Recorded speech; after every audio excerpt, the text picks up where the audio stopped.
क्या आपने भी नेशनल सेविंग सर्टिफिकेट यानी एनएससी या किसान विकास पत्र यानी केवाईपी में इन्वेस्टमेंट करा है? अगर हाँ तो आईटीआर फिलिंग करते समय एक छोटी सी गलती आपको टैक्स नोटिस तक दिला सकती है। इसलिए आज समझिए इन दोनों स्कीम्स के इंटरेस्ट को आईटीआर में सही तरीके से रिपोर्ट कैसे करना है। दरअसल एनएससी और केवीपी दोनों ही गवर्नमेंट बैक्ड सेविंग स्कीम्स है जिन्हें सुरक्षित और फिक्स रिटर्न के लिए काफी लोग चुनते हैं। लेकिन जब बात इनकम टैक्स रिटर्न यानी आईटीआर की आती है तो दोनों स्कीम्स के टैक्स रूल्स एक जैसे नहीं है। सबसे पहले जान लीजिए कि एनएससी और केवीपी दोनों से मिलने वाला इंटरेस्ट पूरी तरह टैक्सेबल होता है, यानी आपको इन दोनों को इंटरेस्ट इनकम आईटीआर में इनकम फ्रॉम अदर सोर्सेज के तहत दिखाना ही होगा। लेकिन अब असली सबसे बड़ा फर्क यही आता है। अगर आपने ओल्ड टैक्स रिजीम चुना है और एनएससी में इन्वेस्टमेंट करा है तो हर साल मिलने वाला इंटरेस्ट दोबारा री इन्वेस्टेड माना जाता है और इसी वजह से इस इंटरेस्ट अमाउंट पर आपको सेक्शन 80C के तहत डिडक्शन भी मिल सकती है, बशर्ते आपकी कुल 80C लिमिट के अंदर जगह बची हो।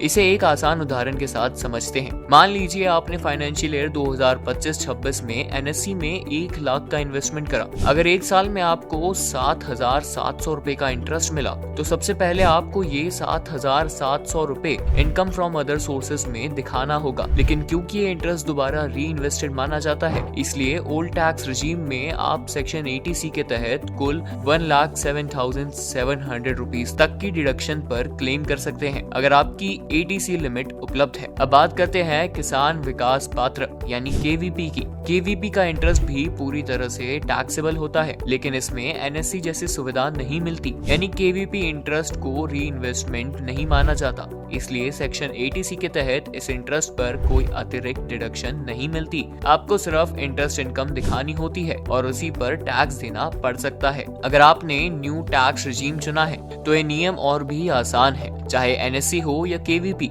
दोनों के इंटरेस्ट पर कोई 80C डिडक्शन नहीं मिलेगी। आपको सिर्फ इंटरेस्ट इनकम को इनकम फ्रॉम अदर सोर्सेज में रिपोर्ट करना होगा। अगर करंट इंटरेस्ट रेट की बात करें तो जुलाई सितंबर 2026 क्वार्टर के लिए एनएससी पर 7.7% का एनुअल इंटरेस्ट मिल रहा है, जो हर साल कंपाउंड भी होता रहता है। वहीं केवीपी पर 7.5% का एनुअल इंटरेस्ट मिल रहा है और इसकी मैच्योरिटी लगभग 115 महीने की होती है। अगर आपने इन दोनों स्कीम्स में इन्वेस्टमेंट करा है तो आईटीआर फिलिंग के दौरान सही इंटरेस्ट रिपोर्टिंग करना बेहद जरूरी है। एक छोटी सी गलती आपकी टैक्स लायबिलिटी बढ़ा सकती है या फिर इनकम टैक्स डिपार्टमेंट की तरफ से नोटिस भी आ सकता है। इसलिए आईटीआर सबमिट करने से पहले अपने इंटरेस्ट इनकम और टैक्स डिडक्शन को एक बार जरूर से वेरीफाई कर लें।